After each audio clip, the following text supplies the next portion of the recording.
सारंगखेड्यात गोवंशाची अवैध वाहतूक उघड, 8 लाखांहून अधिकचा मुद्देमाल जप्त.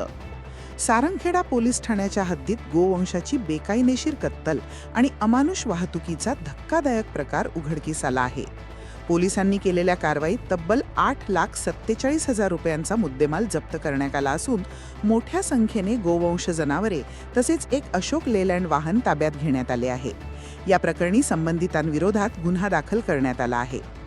पोलिसांनी दिलेल्या माहितीनुसार 23 मे रोजी रात्री 8:30 वाजेच्या सुमारास वैतागवाडी परिसरात ही कारवाई करण्यात आली.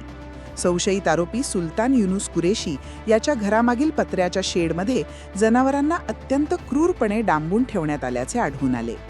तपासादरम्यान आरोपींनी जनावरांना बेकायदेशीर कत्तल आणि वाहतुकीच्या उद्देशाने बांधून ठेवले असल्याचे समोर आले. जनावरांची मान आणि मागचे पाय दोरीने लोखंडी खांब, लाकडी खुंटे आणि झाडांना बांधण्यात आले होते. त्यांना चारा किंवा पाण्याची कोणतीही व्यवस्था नसल्याने जनावरांची अत्यंत अमानुष अवस्था झाली होती.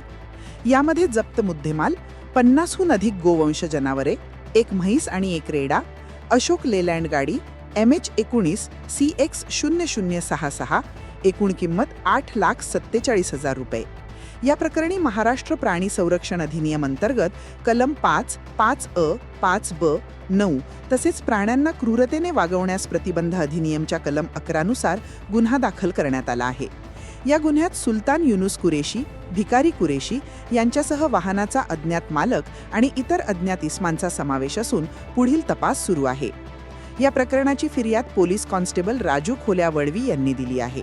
प्रभारी अधिकारी रवींद्र बागुल यांच्या मार्गदर्शनाखाली पोलीस उपनिरीक्षक किरण बारे पुढील तपास करत आहेत. लाला चव्हाण, वडाळी शहादा प्रतिनिधी.